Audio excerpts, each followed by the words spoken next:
मेरे प्यारे देशवासियों, नमस्कार। आज मन की बात का 100वां एपिसोड है। मुझे आप सबकी हजारों चिट्ठियां मिली हैं, लाखों संदेश मिले हैं और मैंने कोशिश की है कि ज्यादा से ज्यादा चिट्ठियों को पढ़ पाऊं, देख पाऊं, संदेशों को जरा समझने की कोशिश करूं। आपके पत्र पढ़ते हुए कई बार मैं भावुक हुआ, भावनाओं से भर गया, भावनाओं में बह गया और खुद को फिर संभाल भी लिया। आपने मुझे मन की बात के 100वें एपिसोड पर बधाई दी है, लेकिन मैं सच्चे दिल से कहता हूं, दरअसल बधाई के पात्र तो आप सभी मन की बात के श्रोता है, हमारे देशवासी हैं। मन की बात कोटि कोटि भारतीयों के मन की बात है, उनकी भावनाओं का प्रकटीकरण है। साथियों, 3 अक्टूबर 2014 विजयादशमी का वो पर्व था और हम सब ने मिलकर विजयादशमी के दिन मन की बात की यात्रा शुरू की थी। विजयादशमी यानी बुराई पर अच्छाई की जीत का पर्व। मन की बात भी देशवासियों की अच्छाइयों का, सकारात्मकता का एक अनोखा पर्व बन गया है। एक ऐसा पर्व जो हर महीने आता है, जिसका इंतजार हम सभी को होता है। हम इसमें पॉजिटिविटी को सेलिब्रेट करते हैं, हम इसमें पीपल्स पार्टिसिपेशन को भी सेलिब्रेट करते हैं। कई बार यकीन नहीं होता कि मन की बात को इतने महीने और इतने साल गुजर गए। हर एपिसोड अपने आप में खास रहा। हर बार नए उदाहरणों की नवीनता, हर बार देशवासियों की नई सफलताओं का विस्तार। मन की बात में पूरे देश के कोने कोने से लोग जुड़े, हर आयु वर्ग के लोग जुड़े। बेटी बचाओ बेटी पढ़ाओ की बात हो, स्वच्छ भारत आंदोलन हो, खादी के प्रति प्रेम हो या प्रकृति की बात, आजादी का अमृत महोत्सव हो या फिर अमृत सरोवर की बात। मन की बात जिस विषय से जुड़ा वो जन आंदोलन बन गया और आप लोगों ने बना दिया। जब मैंने तत्कालीन अमेरिकी राष्ट्रपति बराक ओबामा के साथ साझा मन की बात की थी, तो इसकी चर्चा पूरे विश्व में हुई थी। साथियों, मन की बात मेरे लिए तो दूसरों के गुणों की पूजा करने की तरह ही रहा है। मेरे एक मार्गदर्शक थे, श्री लक्ष्मण राव जी इनामदार। हम उनको वकील साहब कहा करते थे। वो हमेशा कहते थे कि हमें दूसरों के गुणों की पूजा करनी चाहिए। सामने कोई भी हो, आपके साथ का हो, आपका विरोधी हो, हमें उसके अच्छे गुणों को जानने का, उनसे सीखने का प्रयास करना चाहिए। उनकी इस बात ने मुझे हमेशा प्रेरणा दी है। मन की बात दूसरों के गुणों से सीखने का बहुत बड़ा माध्यम बन गई है। मेरे प्यारे देशवासियों, इस कार्यक्रम ने मुझे कभी भी आपसे दूर नहीं होने दिया। मुझे याद है, जब मैं गुजरात का मुख्यमंत्री था तो वहां सामान्य जन से मिलना जुलना स्वाभाविक रूप से हो ही जाता था। मुख्यमंत्री का कामकाज और कार्यकाल ऐसा ही होता है, मिलने जुलने के अवसर बहुत मिलते रहते हैं। लेकिन 2014 में दिल्ली आने के बाद मैंने पाया कि यहां का जीवन तो बहुत ही अलग है। काम का स्वरूप अलग, दायित्व अलग, स्थितियां परिस्थितियों के बंधन, सुरक्षा का तामझाम, समय की सीमा। शुरुआती दिनों में कुछ अलग महसूस करता था, खाली खाली सा महसूस करता था। 50 साल पहले मैंने अपना घर इसलिए नहीं छोड़ा था कि एक दिन अपने ही देश के लोगों से संपर्क ही मुश्किल हो जाएगा। जो देशवासी मेरा सब कुछ है, मैं उनसे ही कट करके जी नहीं सकता था। मन की बात ने मुझे इस चुनौती का समाधान दिया, सामान्य मानवी से जुड़ने का रास्ता दिया। पदभार और प्रोटोकॉल व्यवस्था तक ही सीमित रहा और जनभाव कोटि कोटि जनों के साथ मेरे भाव विश्व का अटूट अंग बन गया। हर महीने मैं देश के लोगों के हजारों संदेशों को पढ़ता हूं। हर महीने में देशवासियों के एक से एक अद्भुत स्वरूप के दर्शन करता हूं। मैं देशवासियों के तप त्याग की पराकाष्ठा को देखता हूं, महसूस करता हूं। मुझे लगता ही नहीं है कि मैं आपसे थोड़ा भी दूर हूं। मेरे लिए मन की बात ये एक कार्यक्रम नहीं है। मेरे लिए एक आस्था, पूजा, व्रत है। जैसे लोग ईश्वर की पूजा करने जाते हैं तो प्रसाद की थाल लाते हैं, मेरे लिए मन की बात ईश्वर रूपी जनता जनार्दन के चरणों में प्रसाद की थाल की तरह है। मन की बात मेरे मन की आध्यात्मिक यात्रा बन गया है। मन की बात स्व से समष्टि की यात्रा है। मन की बात अहम से वयम की यात्रा है। यह तो मैं नहीं तू ही इसकी संस्कार साधना है। आप कल्पना करिए, मेरा कोई देशवासी 40-40 साल से निर्जन पहाड़ी और बंजर जमीन पर पेड़ लगा रहा है।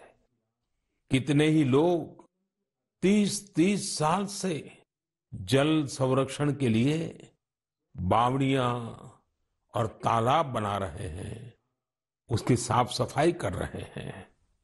कोई 25-30 साल से निर्धन बच्चों को पढ़ा रहा है, कोई गरीबों की इलाज में मदद कर रहा है। कितनी ही बार मन की बात में इनका जिक्र करते हुए मैं भावुक हो गया हूं। आकाशवाणी के साथियों को कितनी ही बार इसे फिर से रिकॉर्ड करना पड़ा है। आज पिछला कितना ही कुछ आंखों के सामने आए जा रहा है। देशवासियों के इन प्रयासों ने मुझे लगातार खुद को खपाने की प्रेरणा दी है। साथियों, मन की बात में जिन लोगों का हम जिक्र करते हैं, वे सब हमारे हीरोज हैं, जिन्होंने इस कार्यक्रम को जीवंत बनाया है। आज जब हम 100वें एपिसोड के पड़ाव पर पहुंचे हैं, तो मेरी ये भी इच्छा है कि हम एक बार फिर इन सारे हीरोज के पास जाकर उनकी यात्रा के बारे में जानें। आज हम कुछ साथियों से बात भी करने की कोशिश करेंगे। मेरे साथ जुड़ रहे हैं हरियाणा के भाई सुनील जगलान जी। सुनील जगलान जी का मेरे मन पर इतना प्रभाव इसलिए पड़ा क्योंकि हरियाणा में जेंडर रेशियो पर काफी चर्चा होती थी और मैंने भी बेटी बचाओ बेटी पढ़ाओ का अभियान हरियाणा से ही शुरू किया था। और इसी बीच जब सुनील जी के सेल्फी विद डॉटर कैंपेन पर मेरी नजर पड़ी तो मुझे बहुत अच्छा लगा। मैंने भी उनसे सीखा और इसे मन की बात में शामिल किया। देखते ही देखते सेल्फी विद डॉटर एक ग्लोबल कैंपेन में बदल गया और इसमें मुद्दा सेल्फी नहीं थी, टेक्नोलॉजी नहीं थी, इसमें डॉटर को, बेटी को प्रमुखता दी गई थी। जीवन में बेटी का स्थान कितना बड़ा होता है, इस अभियान से यह भी प्रकट हुआ। ऐसे ही अनेकों प्रयासों का परिणाम है कि आज हरियाणा में जेंडर रेशियो में सुधार आया है। आइए आज सुनील जी से ही कुछ गप मार लेते हैं। नमस्कार सुनील जी। नमस्कार सर। मेरी खुशी बहुत बढ़ गई है सर आपकी आवाज सुनकर। Sunil ji, selfie with daughter हर किसी को याद है। अब जब इसकी फिर चर्चा हो रही है तो आपको कैसा लग रहा है? प्रधानमंत्री जी, ये असल में आपने जो हमारे प्रदेश हरियाणा से पानीपत की चौथी लड़ाई बेटियों के चेहरे पे मुस्कुराहट लाने के लिए शुरू की थी, जिसे आपके नेतृत्व में पूरे देश ने जीतने की कोशिश की है, तो वाकई ये मेरे लिए और हर बेटी के पिता और बेटियों को चाहने वालों के लिए बहुत बड़ी बात है। सुनील जी, अब आपकी बिटिया कैसी है? आजकल क्या कर रही है? जी, मेरी बेटियां नंदनी और याचिका है। एक 7th क्लास में पढ़ रही है, एक 4th क्लास में पढ़ रही है और आपकी बड़ी प्रशंसक हैं। उन्होंने आपके लिए थैंक यू प्राइम मिनिस्टर करके अपनी क्लासमेट्स जो हैं लेटर भी लिखवाए थे असल में। वाह वाह वाह वाह। अच्छा, बिटिया को आप मेरा और मन की बात के श्रोताओं का खूब सारा आशीर्वाद दीजिए। बहुत बहुत शुक्रिया जी, आपकी वजह से देश की बेटियों के चेहरे पे लगातार मुस्कान बढ़ रही है। बहुत बहुत धन्यवाद सुनील जी। जी शुक्रिया। साथियों, मुझे इस बात का बहुत संतोष है कि मन की बात में हमने देश की नारी शक्ति की सैकड़ों प्रेरणादायी गाथाओं का जिक्र किया है। चाहे हमारी सेना हो या फिर खेल जगत हो, मैंने जब भी महिलाओं की उपलब्धियों पर बात की है उसकी खूब प्रशंसा हुई है। जैसे हमने छत्तीसगढ़ के देउर गांव की महिलाओं की चर्चा की थी। ये महिलाएं स्वयं सहायता समूहों के जरिए गांव के चौराहों, सड़कों और मंदिरों की सफाई के लिए अभियान चलाती हैं।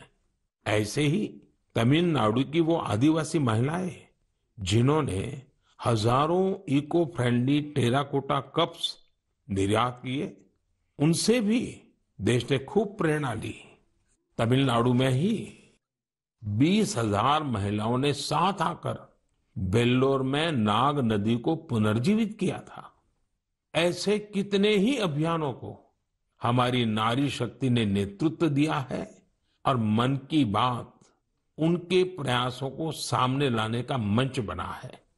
साथियों, अब हमारे साथ फोन लाइन पर एक और सज्जन मौजूद है।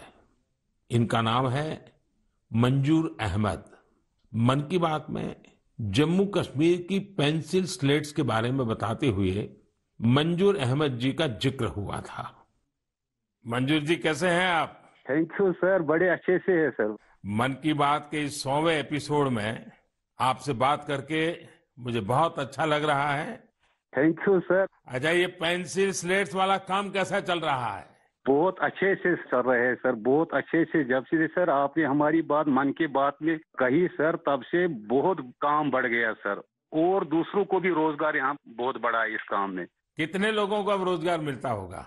अभी मेरे पास 200 प्लस है। अरे वाह। मुझे बहुत खुशी हुई। जी सर, जी सर। अभी 1-2 महीने में अभी मैं इसको एक्सपांड कर रहा हूँ कि और 200 लोगों को रोजगार बढ़ जाएगा सर। वाह वाह वाह। देखिए मंजूर जी, जी सर। मुझे बराबर याद है, और उस दिन आपने मुझे कहा था कि ये एक ऐसा काम है जिसकी न कोई पहचान है, न स्वयं की पहचान है, और आपको बड़ी पीड़ा भी थी और इस वजह से आपको काफी बड़ी मुश्किलें होती थी, वो भी आप कह रहे थे। लेकिन अब तो पहचान भी बन गई और 200 से ज्यादा लोगों को रोजगार दे रहे हैं। जी सर, जी सर। और नया एक्सपांशन करके और 200 लोगों को रोजगार दे रहे हैं। ये तो बहुत खुशी की खबर दी आपने।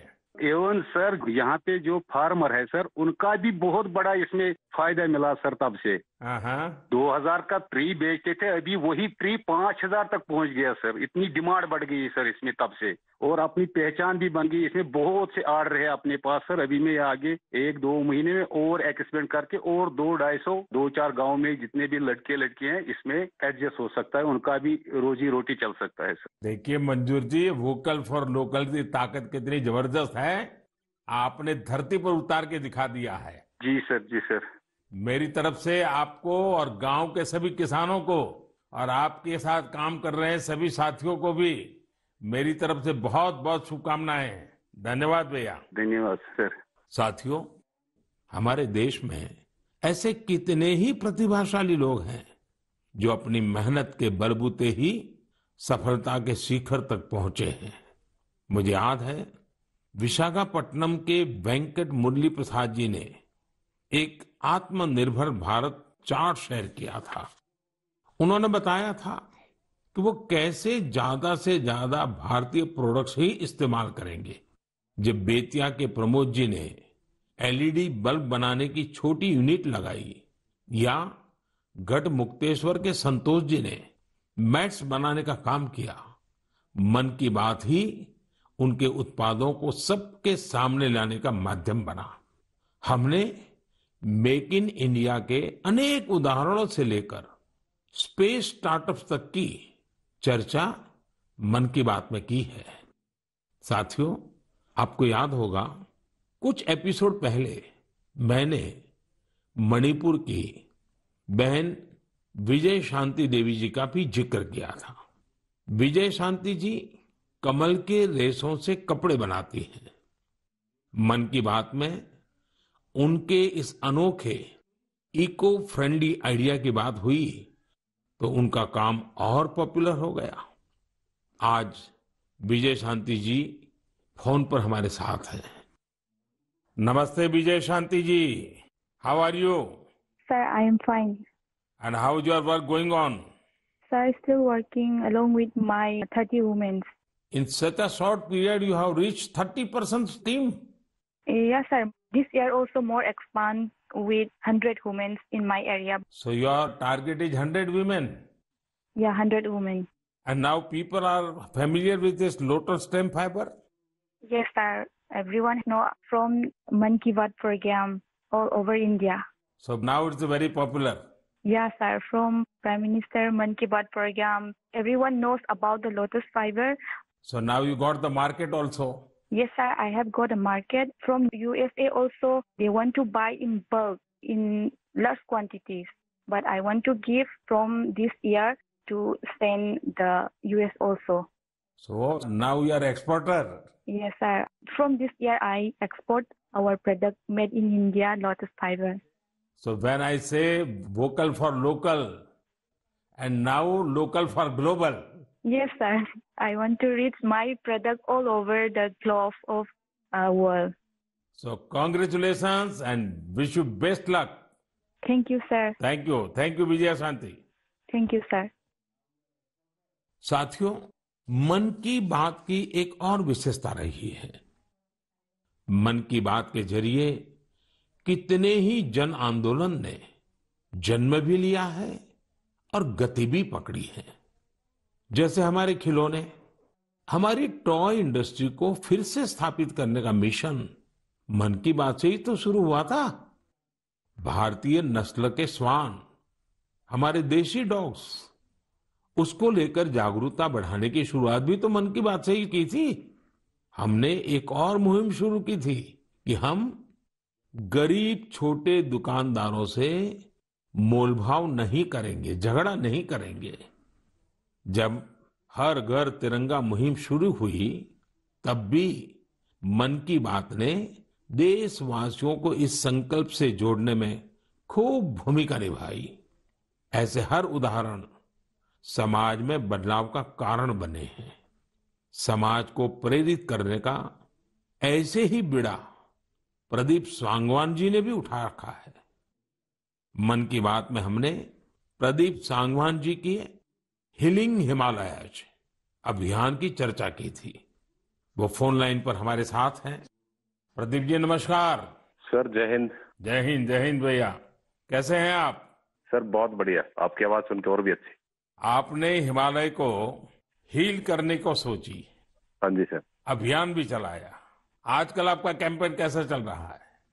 सर बहुत अच्छा चल रहा है। 2020 से ऐसा मानिए कि जितना काम हम 5 साल में करते थे, अब वो 1 साल में ही हो जाता है। अरे वाह।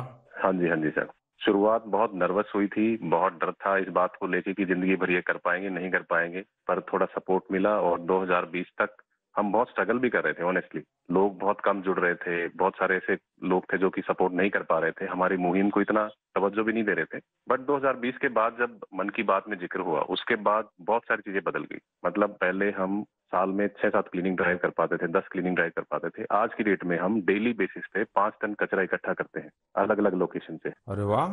मन की बात में जिक्र होने के बाद आप सर बिलीव करें मेरी बात को कि मैं ऑलमोस्ट गिव अप करने की स्टेज पे था एक टाइम पे, और उसके बाद फिर बहुत सारा बदलाव आया मेरे जीवन में और चीजें इतनी स्पीड अप हो गई कि जो चीजें हमने सोची नहीं थी।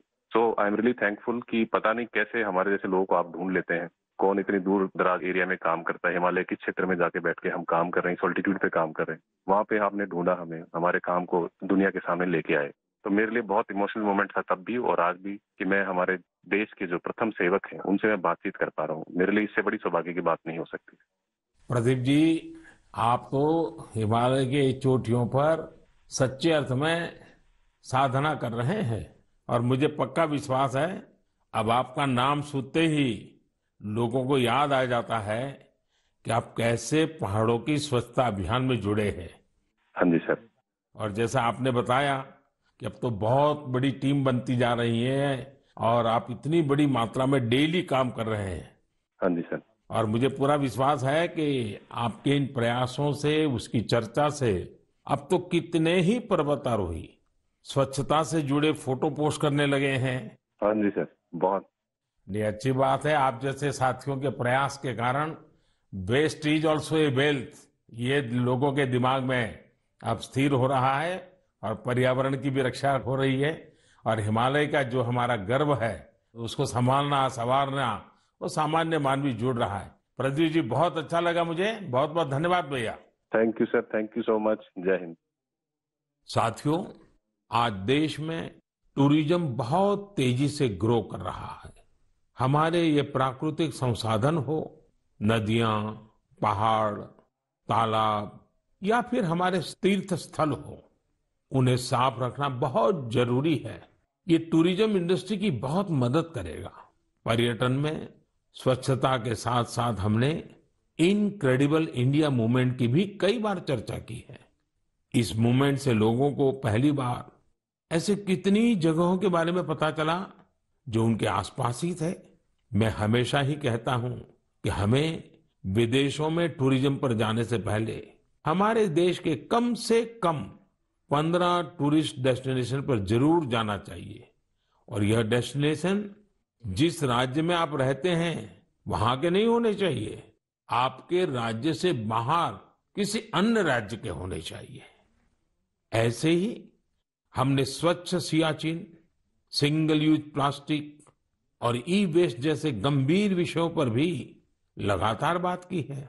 आज पूरी दुनिया पर्यावरण के जिस इशू को लेकर इतना परेशान है, उसके समाधान में मन की बात का ये प्रयास बहुत अहम है। साथियों, मन की बात को लेकर मुझे इस बार एक और खास संदेश यूनेस्को की डीजी ऑद्रे ऑजुले का आया है। उन्होंने सभी देशवासियों को 100 एपिसोड के इस शानदार जर्नी के लिए शुभकामनाएं दी हैं।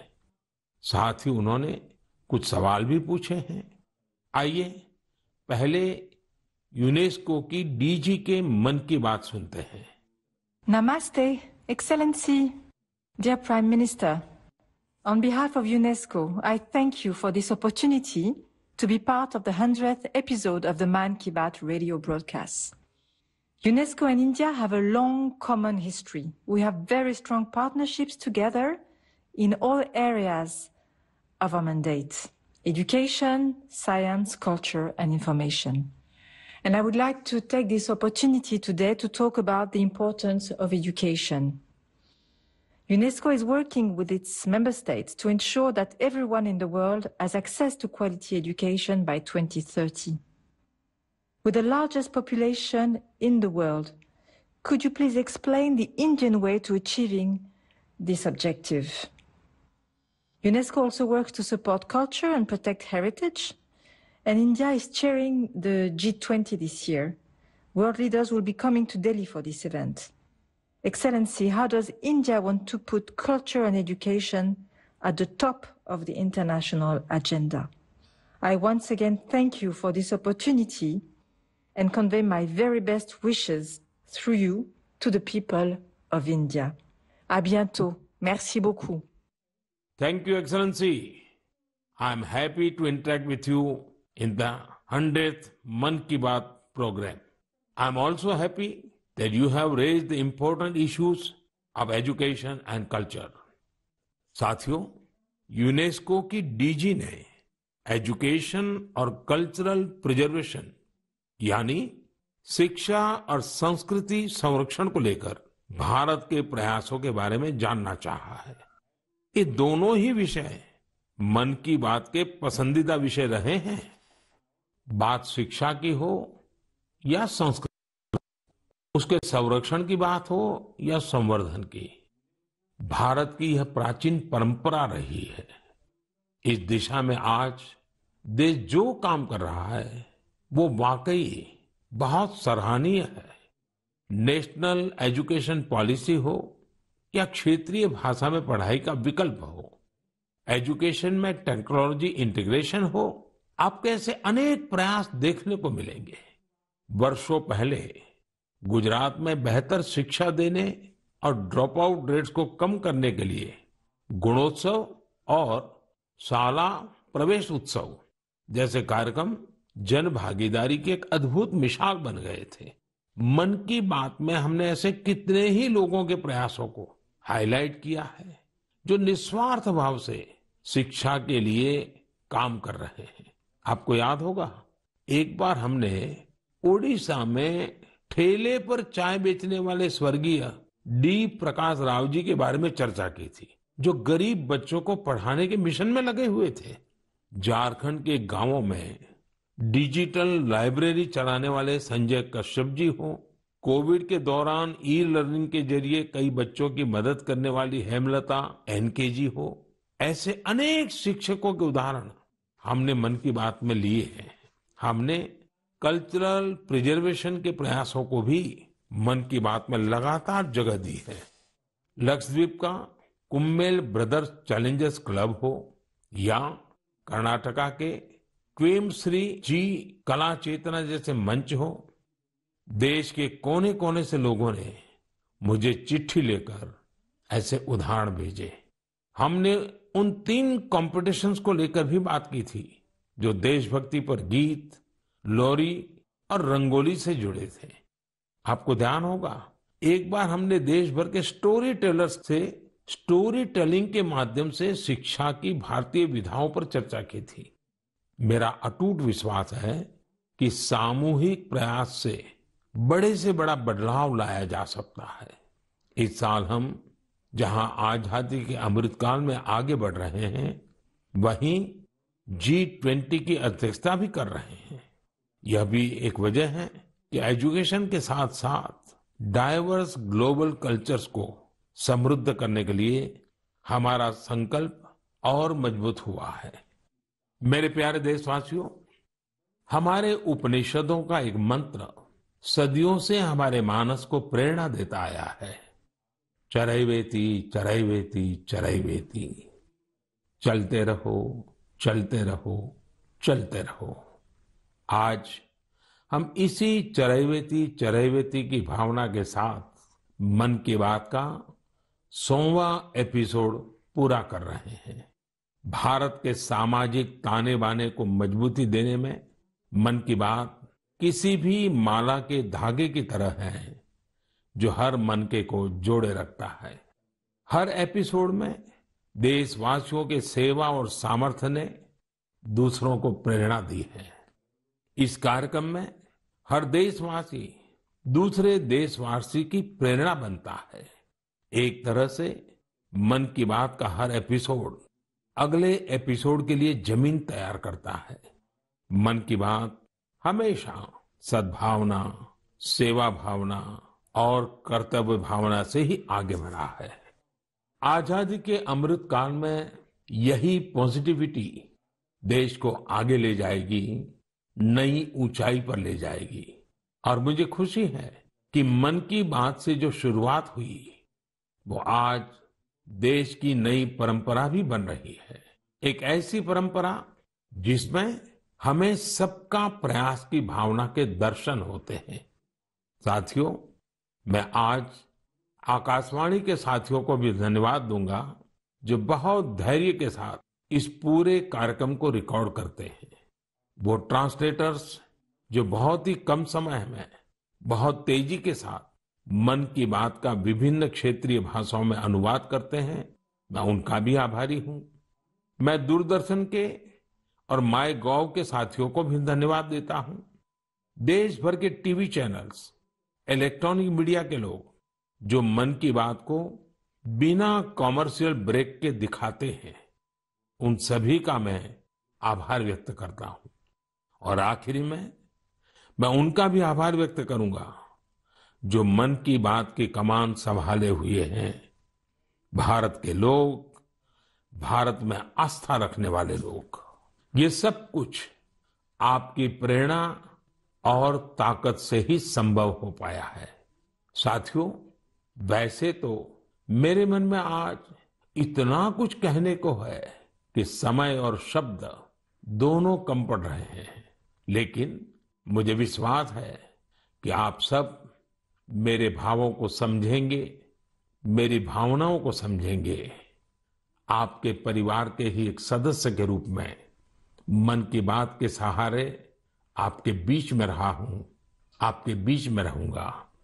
अगले महीने हम एक बार फिर मिलेंगे, फिर से नए विषयों और नई जानकारियों के साथ देशवासियों की सफलताओं को सेलिब्रेट करेंगे। तब तक के लिए मुझे विदा दीजिए और अपना और अपनों का खूब ख्याल रखिए। बहुत बहुत धन्यवाद। नमस्कार।